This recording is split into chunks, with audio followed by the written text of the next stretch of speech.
The Young and the Restless spoilers. Thurdays full episodes April 24, 2025. There was something in the way Sally spoke, quiet but deliberate, that made Phyllis pause, just for a second. "It seems like he made himself clear," Sally said, referring to Daniel. Her tone wasn't aggressive, but it was firm, the way someone might speak when they were tired of pretending everything was still up for debate. Across the room, Billy folded his arms and gave a half-smile that didn't quite reach his eyes. "Oh, that's going to be a problem," he replied, leaning forward. "Because I can't do it. I just can't." Phyllis stiffened. She'd heard that edge in Billy's voice before, somewhere between decisiveness and defiance. It was a warning, and one she was too emotionally exhausted to deal with. But Sally wasn't finished.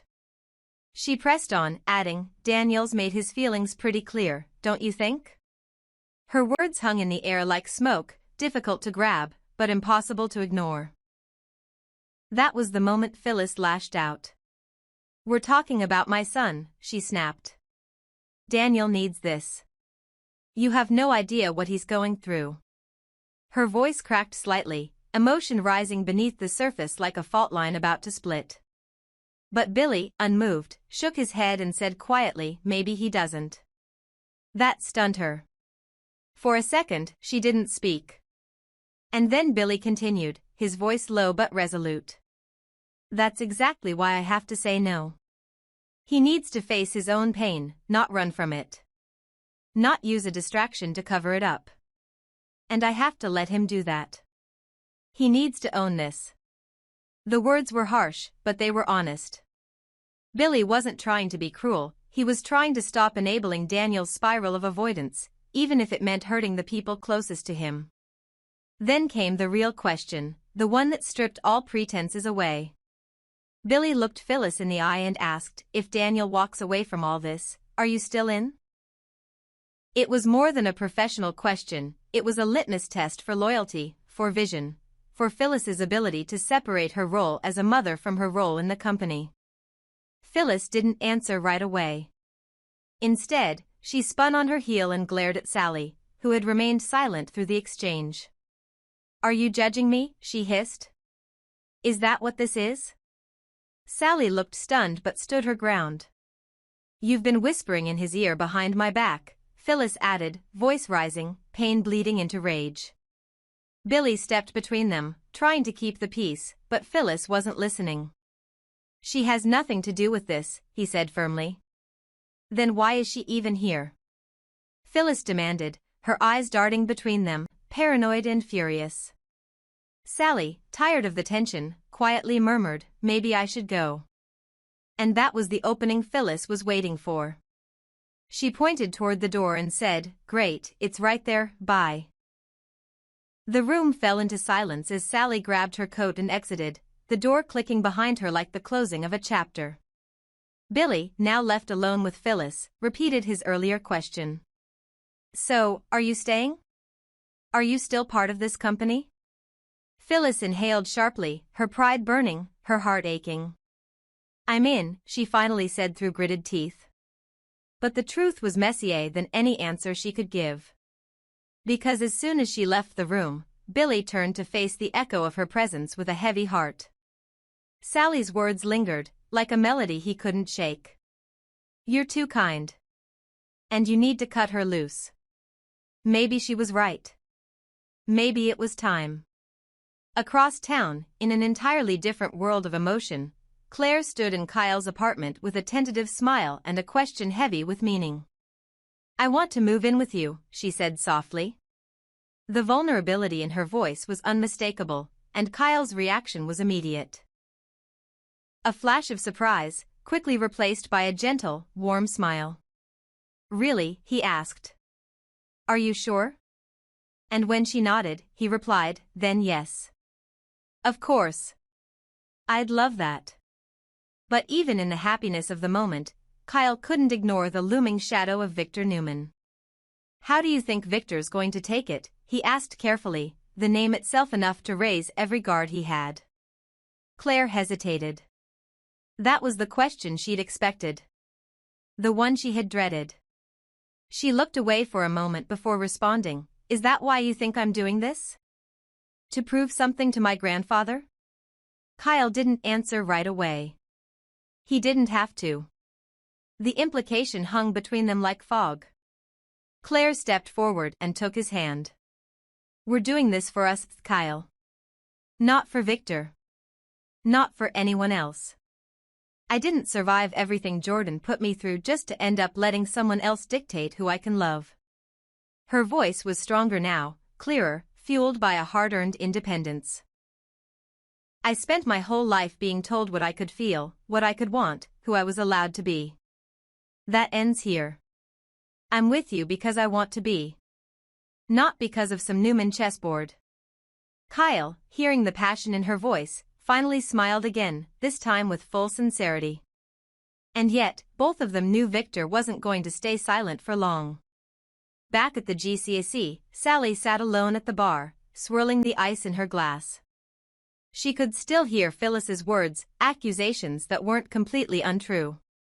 She had been speaking to Billy, sharing concerns about Phyllis's influence, trying to protect the company from emotional entanglements that could compromise everything they were building. But was that so wrong? Was it so terrible to want a cleaner, clearer future? She looked over her shoulder, half expecting Billy to follow her out the door. But he hadn't. And that told her all she needed to know. Meanwhile, Phyllis stood in her office staring at her reflection in the glass. Her face betrayed her, a mixture of pride and pain. She whispered to herself, "I'm not the enemy," but even she wasn't sure anymore. Daniel, wherever he was, remained the phantom thread binding all of them together. His silence, his wounds, his absence, it echoed through every conversation. And while they all argued, accused, pushed and pulled, none of them were asking the most important question of all, what does Daniel truly want? And would he ever come back to answer it? The wind outside had settled into a soft hush, the kind that draped the city in quietude as if nature itself was holding its breath for a moment of grace. Inside the dimly lit cafe tucked just off the main square, Daniel sat across from Tessa, his eyes fixed on the dark ripples in his untouched coffee. The buzz of the espresso machine in the distance, the occasional clinking of cups, the low hum of conversation around them, all of it faded to white noise against the weight pressing on his chest. When he finally spoke, his voice came out low, like a confession wrapped in exhaustion. "I'm still struggling," Daniel said. His fingers curled around the coffee mug, not for warmth, but for grounding. With Heather. With losing her. He didn't look at Tessa when he spoke. His eyes were somewhere else, somewhere far away, where time still held on to her scent, her laughter, the last moment they spoke. It never really felt real. "I kept thinking one day she'd just walk through the door and say it was all a mistake. That she'd just been away somewhere. But it's not like that. She's gone. She's really gone." His voice cracked just slightly on the last word, and for a beat, he fell silent again. Tessa reached across the table and gently placed her hand over his, fingers lacing without words. There was nothing forced about the gesture, no pity, no platitude, just presence. Real, human presence. "I'm here," she said quietly. "And I'm listening. I hope I can help somehow." Daniel finally looked up, meeting her gaze. There was no judgment there. Just understanding. The kind of understanding that only comes from having carried your own weight for too long. "I don't know what's next for me," he admitted. "Every day feels like I'm sleepwalking.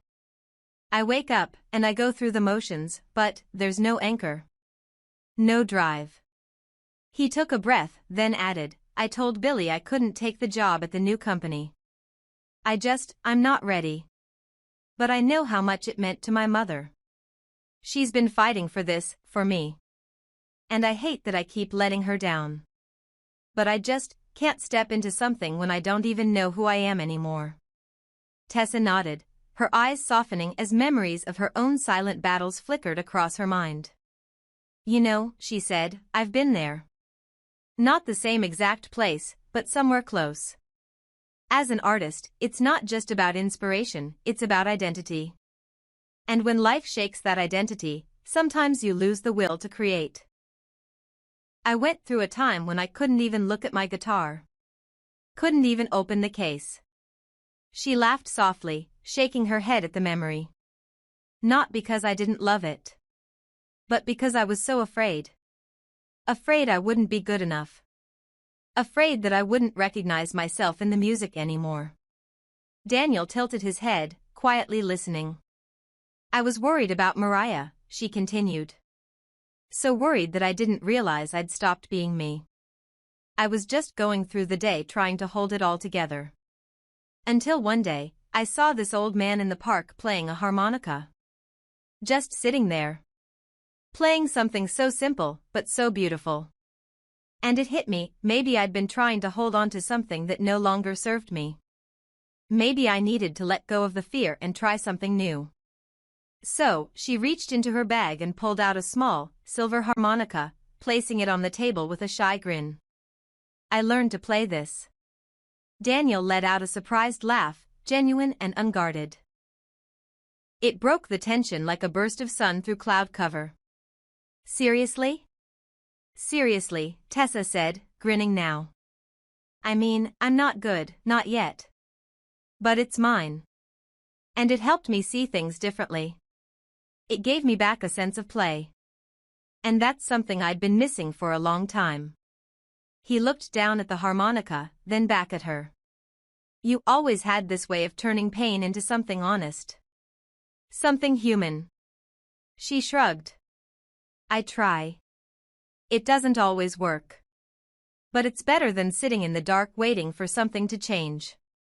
There was a pause between them, not awkward but weighty.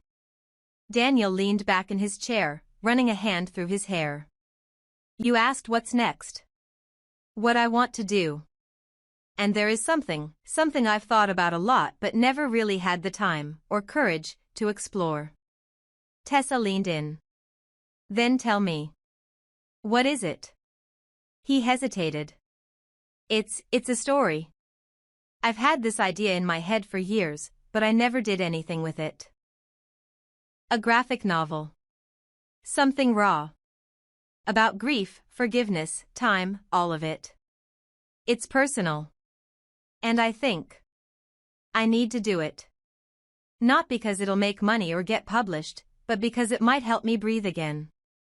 Tessa's face lit up. That's beautiful, Daniel. That's real. But I can't do it alone, he said quietly. I don't know where to start. I've got pieces, sketches, scenes, but it's all scattered. I think I need help shaping it. Structuring it. Making it into something more than just a coping mechanism. Tessa reached for her coffee and took a thoughtful sip before replying. Then let me help. I'm not an editor or a writer, but I get story. I get rhythm. Emotion. Maybe I can be your sounding board. Or your harmonica. Daniel smiled, deeply and genuinely.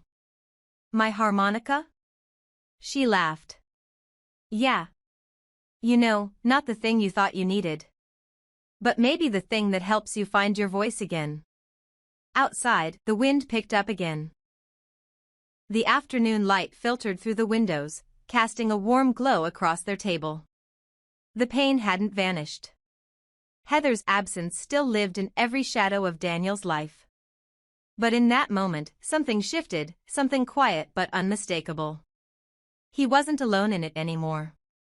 Tessa wasn't just offering companionship. She was offering purpose. Collaboration. A way forward. As they sat there, laughter slowly returning to their conversation, Tessa began to hum softly, her fingers tapping a rhythm on the table. Daniel pulled out his sketchpad and began to draw, not perfectly, not confidently, but honestly. And in that small, unremarkable cafe, something began again. Would you like me to continue this thread into the early stages of their collaboration, perhaps the first scene they write together? Or show how Phyllis and Billy react when Daniel opens up about this new creative path? Let me know where you'd like this heartfelt story to go next. There are very few things in this world that Victor Newman truly values, really values, and if you've been watching him long enough, you already know love doesn't top that list. Loyalty? Perhaps. Power? Certainly. Legacy? Without question. But even those come second to the one thing Victor Newman can never resist, the bloodline. The future. The next Newman. Because the only thing more important to Victor than being right, than dominating his enemies, than proving again and again that the Abbotts will never outmaneuver him, is protecting the sacred lineage of his empire. And by protect, of course, we mean manipulate, weaponize, and wrap in armor forged from control disguised as love. It's almost a ritual at this point. Watch Victor circle the ones he can't quite control, the outliers, the misfits, the broken. Then watch him calculate, are they useful? Are they family? If the answer is yes, then welcome to the fold. He will save you from ruin, rewrite your sins, and hand you a second chance. But only if you belong to the Newman future. Only if your existence strengthens the dynasty. Sentimentality has nothing to do with it. This is legacy economics, Victor Newman style. Take Chelsea Lawson. Once unstable, desperate, and teetering on the edge of full collapse, she did the unthinkable. She tried to poison Ray Rosales. A failed murder attempt, plain and simple. But who got blamed? Who bore the weight of that toxic plan? Adam. Victor's own son. And Victor didn't move heaven and earth to protect Chelsea because of some burning compassion. He didn't do it out of sympathy or justice. He did it because she is the mother of Connor Newman. A Newman heir. That's the only currency that mattered. Connor's veins ran red with Newman blood, which meant Chelsea's sins were negotiable. Erasable, even. And Adam? Collateral damage. A cost of doing business. Phyllis Summers, meanwhile, has driven Victor insane for decades. She's combative. She's scheming. She's explosive. And yet, Victor tolerates her in ways he would never tolerate others. Why? Because she's Daniel's mother. And Daniel, as twisted as it gets, is the father of Lucy. And Lucy is part of the ever-growing family tree that Victor watches like a hawk. He'll endure Phyllis's chaos not because he respects her, but because her proximity keeps him close to the roots of that ever-branching Newman legacy. And then there's Billy Abbott. Oh, Billy.